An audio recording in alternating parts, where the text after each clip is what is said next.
Hello students, कैसे हैं आप लोग। उम्मीद करता हूँ बढ़िया होंगे। बेसिकली एंट्रेंस का टाइम आ चुका है, संडे में आप लोगों का 6 एंट्रेंस है।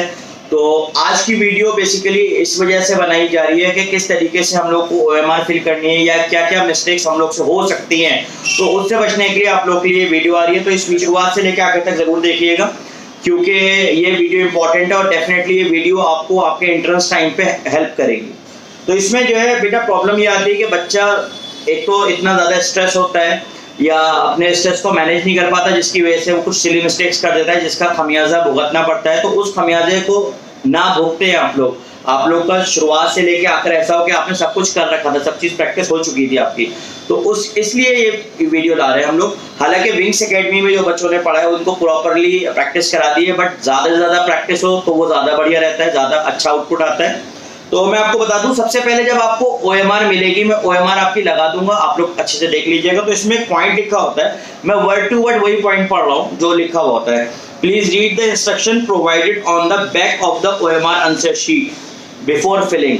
तो आपकी जो ओएमआर शीट होगी उसके पीछे जो भी इंस्ट्रक्शंस आपको दिए हुए हों उन इंस्ट्रक्शंस को अच्छे से पढ़ लेना। और उस इंस्ट्रक्शन में अगर आपको कुछ प्रॉब्लम भी आती है तो आपके जो इन्विजिलेटर होंगे एग्जामिनेशन हॉल में आप उनसे पूछ सकते हो। तो रूल्स को अच्छे से पढ़ लीजिएगा, समझ लीजिएगा, और उसके बाद आप लोग अपनी ओएमआर को फिल करना शुरू करिएगा। आपको इस तरीके से आपके पास पेपर आएगा और ये पेपर सील्ड पैक होगा। आप लोगों को यहाँ पर स्क्रीन पे दिख भी रहा होगा कि ये पेपर सील्ड पैक है। इसको सील को आपको खोलना है, प्रॉपर्ली ओपन करिएगा कि पेपर डैमेज ना हो। बेस्ट तरीका ये होता है कि इसमें आप स्केल डाल के स्विप करते हैं इसको, तो ये खुद खुल जाती है, ठीक है।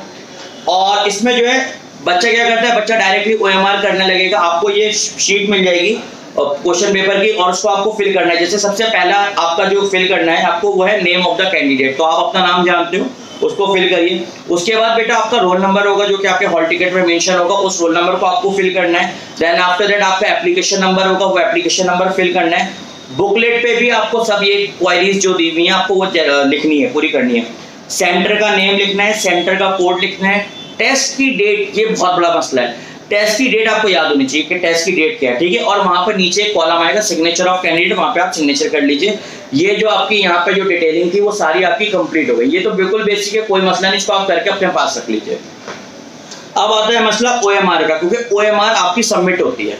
तो इसमें क्या है कि आपका जो है नेम ऑफ द कैंडिडेट में ब्लॉक्स दिए हुए होते हैं। तो उस ब्लॉक में आपको अपना एक अल्फाबेट ही लिखना है। जैसे फॉर एग्जांपल आपका नाम है XYZ, जैसे कुछ भी, तो आपको एक ब्लॉक में X लिखना है, दूसरे ब्लॉक में Y लिखना है, तीसरे ब्लॉक में Z लिखना है, और आपको कैपिटल लेटर्स में लिखना है। ये ध्यान रखिएगा, स्मॉल लेटर्स को यूज नहीं करना है, आपको कैपिटल लेटर यूज करना है। इसके बाद आपके पास आएगा दूसरा ब्लॉक। ये सब आपको ओएमआर जो मैं दिखाऊंगा आपको स्क्रीन पे, वहां पर सब कुछ दिखेगा आपको। और इसके अलावा भी आपके पास कोई क्वेरीज होती है, कोई डाउट्स होते हैं तो आप मुझसे पूछ सकते हो। इसके बाद आता है फॉर कैंडिडेट ओनली, और वहां पे लिखा होता है सिग्नेचर विद डेट। तो वहां पर आपको अपना सिग्नेचर करना है और डेट के साथ सिग्नेचर करना है। फिर एक सेक्शन आएगा आपका रोल नंबर का।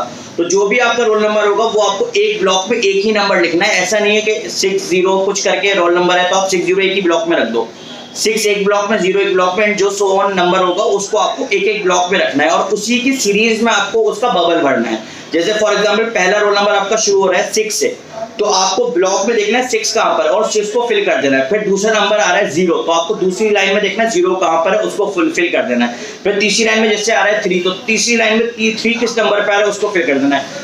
गलती ये होती है कि आप लोग जब देखते हो ना तो एक ही लेन में सब भर देते हो, वो भी गलत मत करना। तो आपको एक एक ब्लॉक में अपना नंबर रखना है और उसी ब्लॉक की सीरीज में आपको क्या करना है, उस बबल को फिल करना है।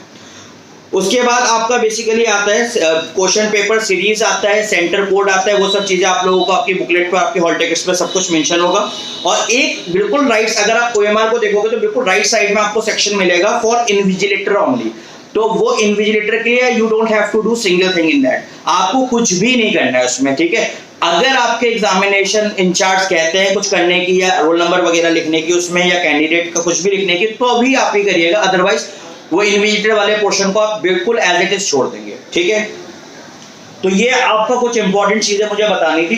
और दूसरी इंपॉर्टेंट बात यह है बेटा, जैसे कि मैंने आपको कहा था ओएमआर के पीछे इंस्ट्रक्शंस होंगे, उन इंस्ट्रक्शंस को आप लोगों को पढ़ना है। और इसके साथ साथ यहाँ पर पेपर पे भी आपका, जहाँ पर मैंने ये सब डिटेल्स आपने फिल करेंगे और इसके बाद जो आपकी डिटेल्स ये है, इन इंस्ट्रक्शंस को भी आपको पढ़ना है। और आपको इस तरीके से पीछे रफ स्पेस भी मिलेगा करने के लिए। ओएमआर पे कोई भी बच्चा रफ चीज नहीं करेगा, रफ नहीं करेगा, कैलकुलेशंस नहीं करेंगे। सारा काम आपको इस क्वेश्चन बुकलेट पे करना है। OMR को सिर्फ आपको बबल फिल करना है, ठीक है। तो इस बात का बड़ा खास ध्यान रखिएगा और मैं आपको बताना चाहता हूँ बड़े सुकून से पेपर दीजिएगा। मैं ये बोलता हूँ कि आपने तैयारी किसी भी इंस्टीट्यूट से करी हो, सब इंस्टीट्यूट ने बहुत अच्छे से मेहनत की होती है स्टूडेंट्स पे, सब इंस्टीट्यूट्स यही चाहते हैं कि ज्यादा से ज्यादा सिलेक्शन दे, ज्यादा से ज्यादा अच्छा रिजल्ट दे। तो आप लोगों ने जहां पे भी तैयारी करी है आप उस प्रिपरेशन को रिस्पेक्ट कीजिए और उनको अपना बेस्ट रिजल्ट दीजिए, चाहे वो विंग्स एकेडमी हो चाहे वो कोई सी भी कोचिंग, ठीक है बच्चों। मेरी दुआएं आपके साथ है। I wish you all the very best. Properly अपने इस वीडियो को देखिएगा और अगर इससे रिलेटेड कुछ भी क्वेरीज आती हैं तो आप मुझसे कांटेक्ट कर सकते हैं और मुझसे कोई भी डाउट रिजॉल्व कर सकते हैं। उम्मीद करता हूं आपके लिए वीडियो ये हेल्पफुल रहेगी और आप लोगों को डेफिनेटली इससे सब चीजें क्लियर होंगी, ठीक है। अल्लाह हाफिज।